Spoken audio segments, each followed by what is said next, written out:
If you were to pick out a type of horror that took things too far, which one would it be for you? In 2004, James Cantor compiled a collection of over 500 essays from students over the span of 3 years. He wanted to know the effects of horror films on the physiology of people and the psychological barriers that would form in their daily lives. What came from this experiment was what you would expect the most. 46% of students experienced sleep disturbances after having watched a horror movie. Another 75% of students experienced lasting anxiety after watching one of the films. Certain fears and temporary phobias would appear in the subjects, some fearful of swimming in bodies of water due to watching Jaws, others fearful of camping in the woods due to the Blair Witch Project. These films are classics when it comes to horror, and it isn't ridiculous to say that many new entries in the genre are trying to replicate the horror that these projects present. Movies that are becoming older by the day, such as The Conjuring, and yet to release premieres from A24 Films, are all pieces of art that I would say stick to traditional horror, which is already on its own difficult to define in a default state. Slasher films, projects that emphasize gore and torture. All of these rely on instinctive fears we hold in our collective humanity. There's always going to be the evolutionary fear in us of being attacked in the dark. It's the whole reason why streetlights are littered throughout our cities and even rural areas. You can never be too safe in real life, and this much applies to watching horror movies. In all honesty, I don't enjoy this type of horror. Sometimes it's because many of these films are vehicles of mediocre stories for cheap scares. And don't get me wrong, I wake up my whole family whenever I play games like Outlast, screaming Diabolico at the top of my lungs as I run away from the demented people in that series. I'm the same way with films, covering my eyes with my hands as the ambience of the movie becomes dead silent. When it comes to games, I'm the same way. Games like Soma provoke more curiosity in me due to its in-depth world, but I still can't get over the suspense that these invoke in me.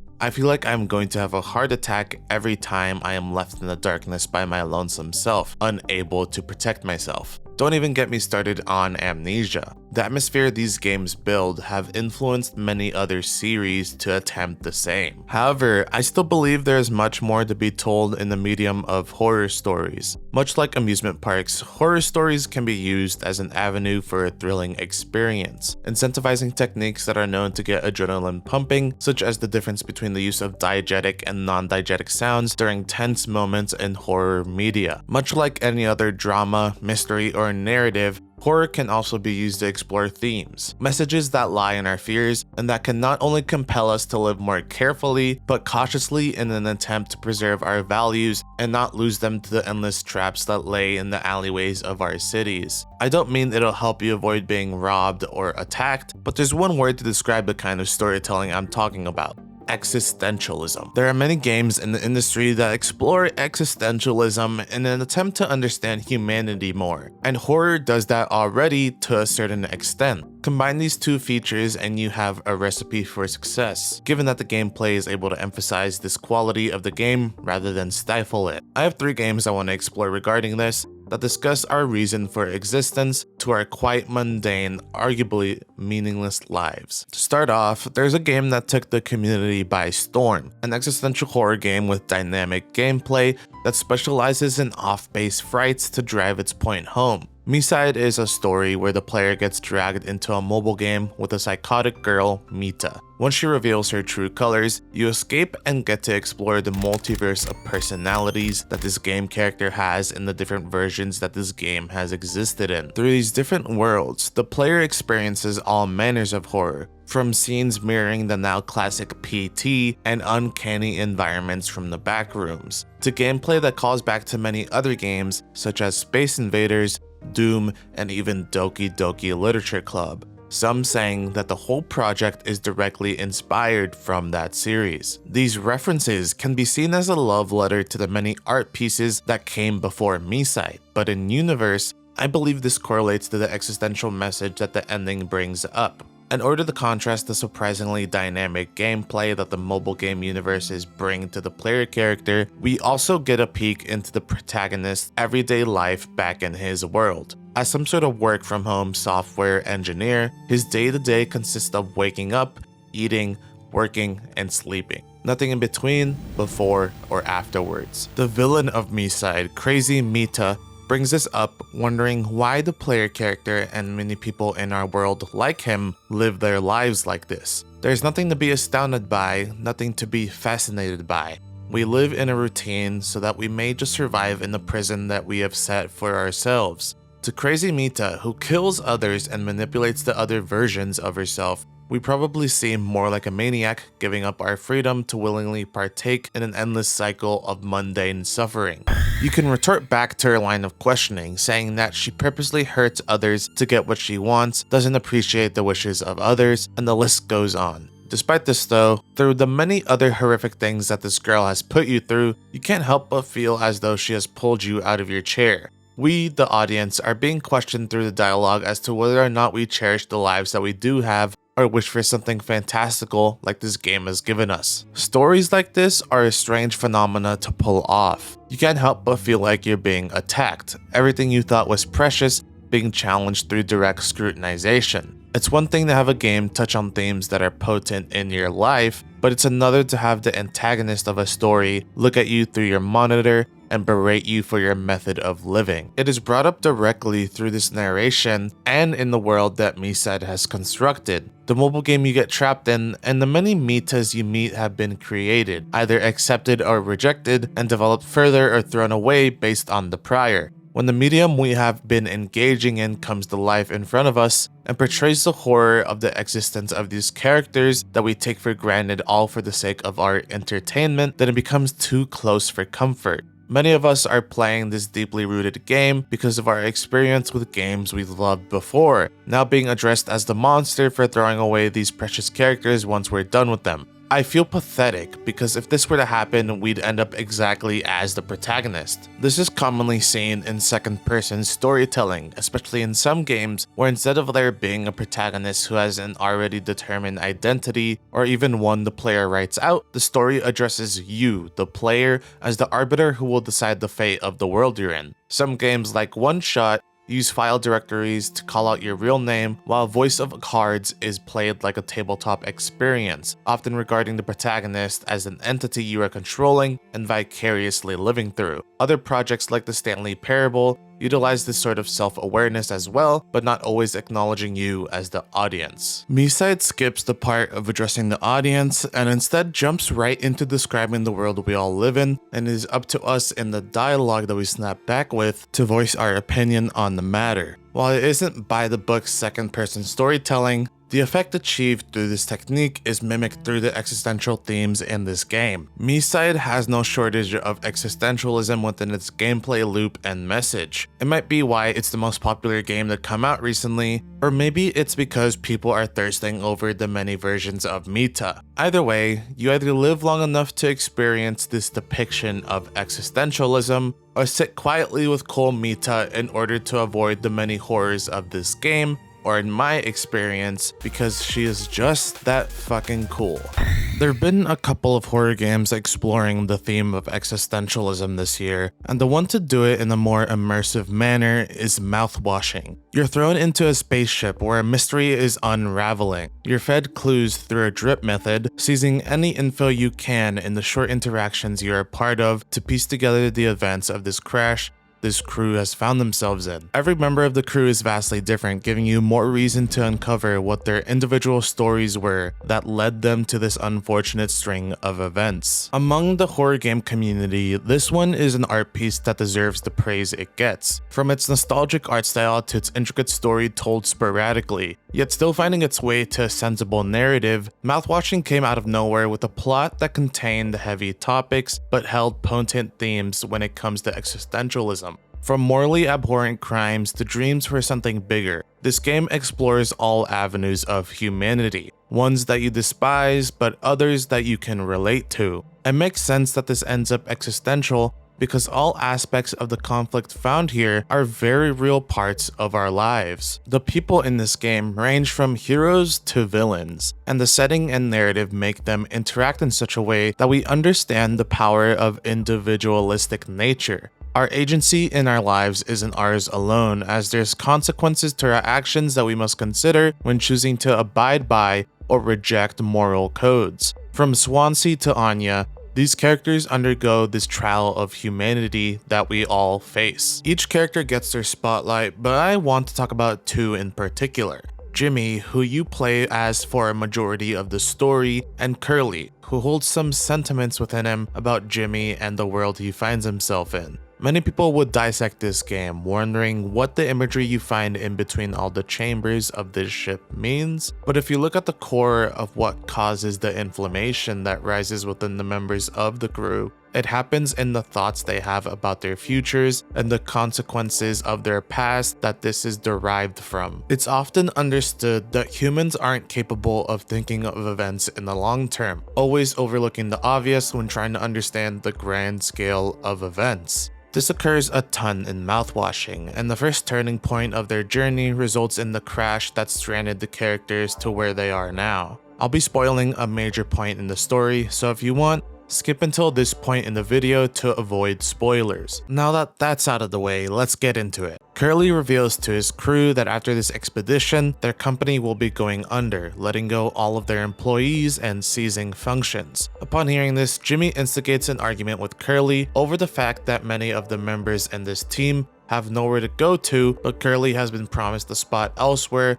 once this all goes down. It also just happens that Curly has been looking for a change of pace when it comes to his career. Back on Earth, Jimmy doesn't have a life to go back to. The whole reason he wanted to hitch a ride with Curly using his work is that he doesn't have the best reputation back in his city, and yes, this means criminal record, moral upstanding, all of that. When thinking about the consequences of having to find work back there and generally living out his life in a place where he is not welcome, Jimmy isn't able to think straight regarding this. Recognizing this in his own little bubble of a world, he proceeds to crash the ship into an asteroid. Curly tries to stop him, but gets caught in the collision. He is rendered disabled, unable to speak or move, and Jimmy pins all of it on him. Seeing the situation that they're in, he unleashes his relentless psychopathy on the rest of the members, manipulating and abusing them in order to get his story straight, all while lying to himself, harboring a savior complex,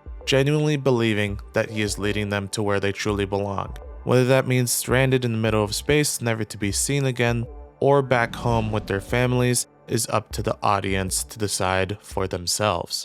In a study done by Jeremy Gray, two different groups of students were given a time frame and shown a particular set of pictures. For every picture that they went through, they would be rewarded financially. The first group of students were shown aversive pictures, or images that would be seen as revolting or upsetting. The second group of students were shown a neutral set of pictures, one that would not stimulate any particular emotional response from them. When going through these pictures, both groups were given two buttons. They would proceed through the slideshow, and during the first portion of the test, the first button would shorten the time the pictures would be showing immediately, but lengthen the time the images were shown later in the trial. The second button would lengthen the time now, but shorten it later in the trial. The intervals of time changed, were adjusted so that lengthening the time in the short term would result in more money accrued by the end of the trial. Based on the results, the students who were shown the aversive images had accumulated less money than the ones shown neutral images, meaning that the aversive group had chosen to shorten the time window in the short term rather than toughing it out and playing this experiment for the most amount of money.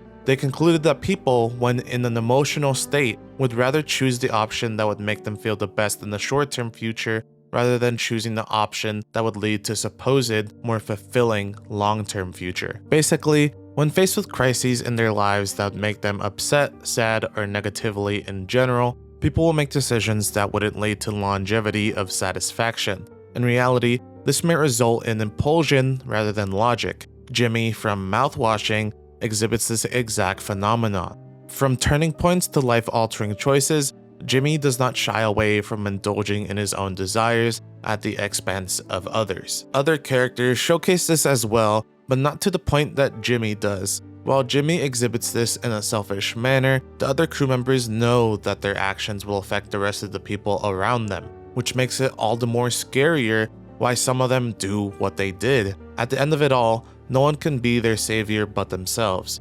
But how do you even begin trying to save yourself when you are in a hopeless environment with an enemy sharing a room with you? The existential nature of mouthwashing can be found in its imagery of the horror, with babies being represented by monstrosities that mimic the nature of an infant, and cute cartoon characters becoming the danger that will spell your doom. It can, however, also be found in the way the realistic nature of these characters, their backstories, and their authenticity mirror how many of us, or those we know, would act in this age that is unknown to us, in the grave circumstances that these people have found themselves in. The case study, these characters who we get to know, they all showcase the horrors of agency, the dangers of individualism, and the freedom that comes in between it all when we're faced with a string of events that we could not bear to deal with.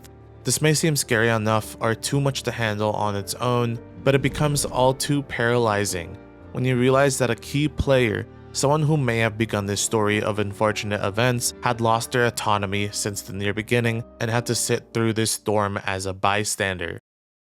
Curly, the captain of this ship, is disabled throughout the majority of the story. It's why, when you play as him, it is only through flashbacks before the crash that you get to hear his thoughts. He is the face of this game, despite him being the ultimate victim in all of this. If he hadn't been robbed of his potential assistance to this situation, things might have turned out differently, but Mouthwashing plays out the harsh reality that real life is, where unexpected tragedies occur without bias to whoever is in the line of fire. I look up to Curly in this game because he is just a regular guy. He still exhibits those qualities we've been talking about. When receiving the message of the shutdown of the company, he is also struggling with the facts about his future.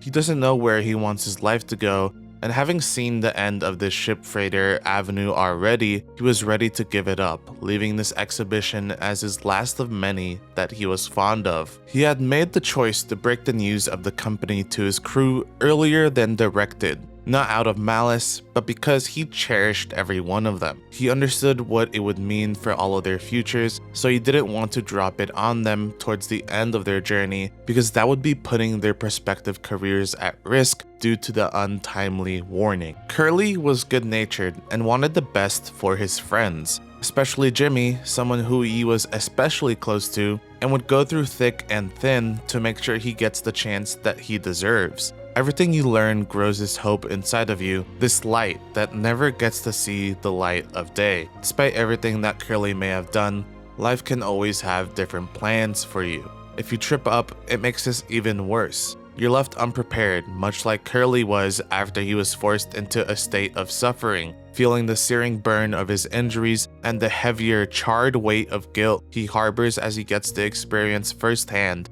the most dangerous monster of all. The freedom we see as our salvation that could just as easily turn into our enslavement. When it comes to existentialism, Mouthwashing and Miside were some of the examples from this past year that made the subgenre of existential horror and storytelling stand out. However, this form of narrative and theming existed long before these two instances, especially in the artistic and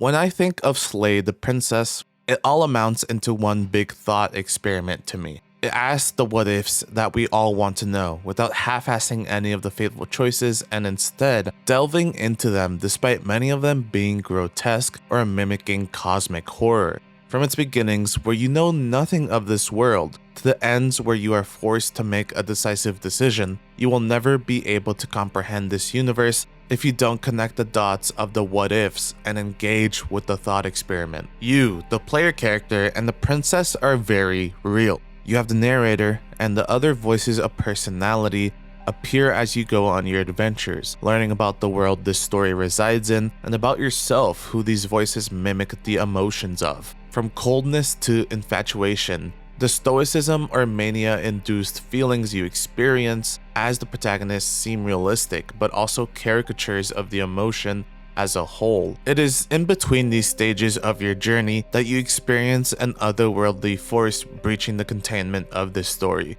In a place where you are everywhere and nowhere at the same time, somewhere that acts as a pocket of peace within the ruthless world we know, you find complete silence and absence of anybody, besides a developing entity similar to that of an embryo trying to find its way to actualized existence. As you progress through the different legs of your journey, you feed the memories and wisdom of the versions of the princess that you interact with to this entity, who learns and grows as an object every time she gains some new perspective from these experiences.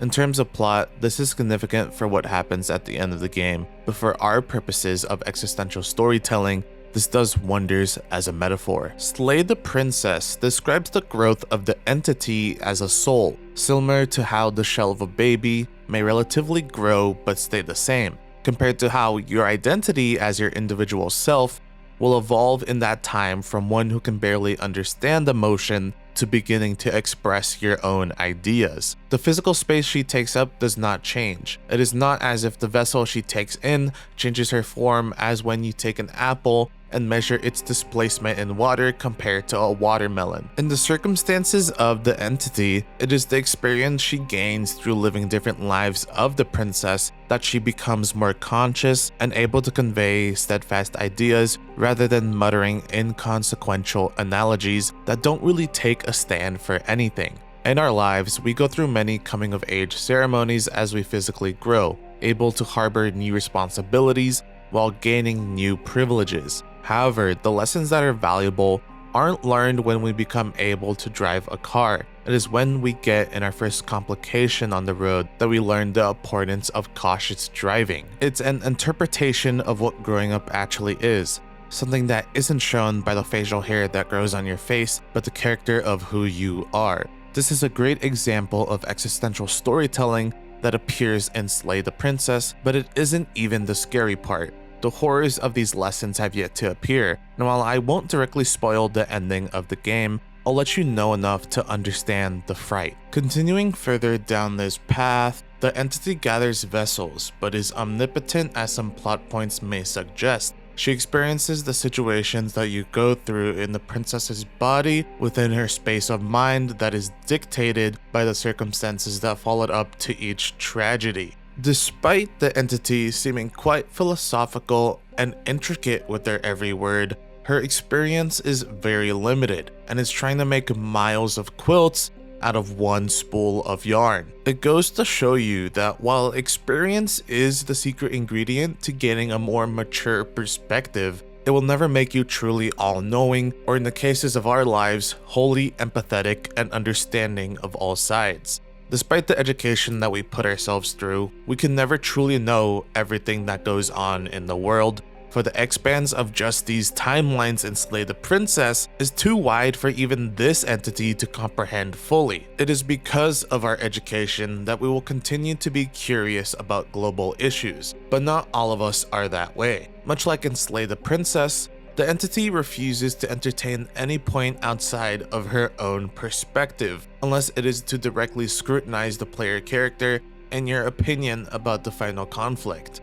In terms of the plot, I believe this growth, cosmic horror, and existential dread also points to the lengthy lesson of learning how to manage our relationships with other people. As you progress through the different routes, you are learning how you want to treat the princess in reaction to her advances. You are always playing towards damage control, never making the first move for the most part, and always inflaming or extinguishing situations and tensions between you both. Despite what it may seem at first, Slay the Princess does a lot more than poke at your morbid curiosity and manipulate you to make horrible decisions. As you dwell in the final conflict, it is clear that you need to make a decisive decision, one that will truly put your understanding of the situation to the test, despite feeling as if you've been born into this world just yesterday. You grow up the fastest you ever have, and if you're one to get immersed in your games and stories, this finale will fill you with existential dread.